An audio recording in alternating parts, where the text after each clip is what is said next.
Hello friends. जैसा कि मैंने बताया था कि जुल्मों का सिलसिला मेरे शौहर ने बिल्कुल कह रहे ना थमने का नाम नहीं ले रहा था। बेटा भी मेरा 1.5-2 साल का हो गया था और मुझे लगता था कि बेटे को लेके मायके में कितने दिन हम रहेंगे। ये सोचकर हम एक बार खुद से ही वहाँ पहुँच गए।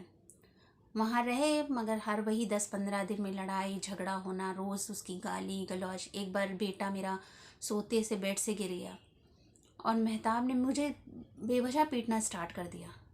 एक बार ऐसे ही बेटा बाथरूम में जा रहा था और वो जीने से गिर गया। हम खाना बना रहे थे और मेहताब ने सोते में उठा और बेतहाशा मुझे पीटना शुरू कर दिया बिना गलती के। मतलब बच्चा गिरा है, उसके खून निकल रहा, तो वो बच्चे को कभी नहीं देखता था, उसको सिर्फ मुझे पीटने का बहाना चाहिए था। ज़िंदगी इसी तरह से बीत रही थी और हम भी शायद आदी हो गए थे कि मार पीट सब कुछ सहते सहते, और इस सहने की वजह से उसका पागलपन बढ़ता जा रहा था। आप यकीन नहीं जानेंगे कि एक बार बेटे ने हम खाना खा रहे थे एंड उसने पॉटी कर दिया। तो जाहिर सी बात है, खाना खाते में जिसने ये फेस किया होगा माँ ने, वो समझ सकती है कि वो पॉटी देख के मेरे एकदम से उबकाई आने लगी, वॉमिटिंग सा फील होने लगा। और उसने ये चीज़ देखी, उसने हाथ से वो पॉटी उठा के मेरे पास लाया कि तुम क्यों घिना रही हो, तुमको क्यों घिना रहा है। एंड वो ऐसे हाथ में लेके मेरे पास आया, देख देख खा, तू माँ है, तू नहीं झेल सकती अपनी औलाद से, तुझे मोहब्बत नहीं है, ऐसा है वैसा है। तो इस तरह का मेंटल टॉर्चर सहते सहते ज़िंदगी बीत रही थी। फिर एक बार मैंने उससे कहा कि तुम मुझे कुछ तो पैसे दो, क्योंकि हम कहीं भी जाते थे, अपने घर आते थे, कुछ भी होता था तो घर आने के बाद हम रिक्शे के पैसे देते थे। मेहताब के नखरे अलग थे, छोड़ने नहीं जाऊंगा, लेने नहीं जाऊंगा, पेट्रोल का खर्च होगा। तो हम कभी अपने भाइयों को बुलाते थे, कभी खुद से चले जाते थे। ऐसे ही एक बार मेरे कज़िन की तबीयत ख़राब हुई और हमें उनको उसको देखने जाना था। तो आई आस्क्ड कि भाई रिक्शे का किराया मुझे दे दो।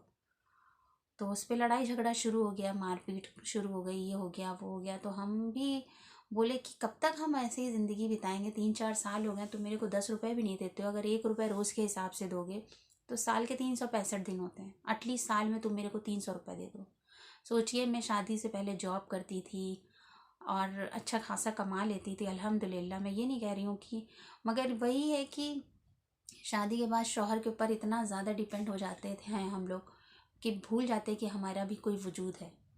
तो जब मैंने उससे पैसे मांगे तो वो आपे से बाहर हो गया, मारने खड़ा हो गया। उसने मुझे जीने तक दौड़ाया कि मेरे पास पैसे नहीं है, मैं कहाँ से लाऊं, मेरे पास सिर्फ ये 10 रुपये हैं, ये तू रख ले, तू ही रख ले, तू जी ले, तुझे ज़्यादा ज़रूरत है, मैं सब भाई नंगा हो जाऊँगा, भिखारी हो जाऊँगा, तू रख ले, हमेशा मेरे पैसे मांगती रहती है।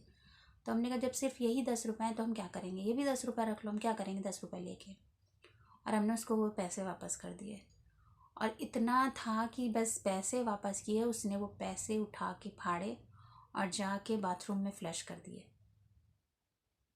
उसके बाद उसका ये सिलसिला पैसे फाड़ के फ्लश करने का थमा नहीं। फिर आगे चल के एक बार डैडी हमको पैसे देते थे, एटीएम कार्ड देते थे, सब देते थे, मगर कहीं ना कहीं पता नहीं क्या हमको लगता था कि कब तक हम मायके वालों से मांगते रहेंगे। तो इसने मेरे पास 500 रुपये का नोट देख लिया एंड ही आस्क्ड कि पैसे दो, घर में राशन नहीं है। हमने दे दिए। फिर जब इनके घर से रेंट आता था, इनके नीचे घर से वर्कशॉप का, तो जब पैसा आया तो हमने कहा मेरे 500 रुपीज़ वापस करो।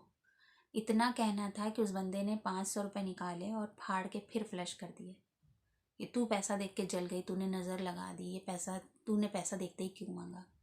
तो वो पैसा तो मेरा था, मेरे बाप ने दिया था। ऐसी सन की हरकतें, ऐसी अनोखी अनोखी हरकतें वो करता था कि जिसको कोई सोच भी नहीं सकता। और माँ हमेशा उसका पार्ट लेती थी। पैसा बहुत मेहनत से आता है, लेकिन उसने कभी कमाया नहीं था। उस पैसे की कदर हमको होती थी। हम नहीं जानते कभी शौहर का दिया हुआ पैसा कैसा होता है, शौहर कैसे पैसा देता है किसी को, मैंने कभी नहीं देखा।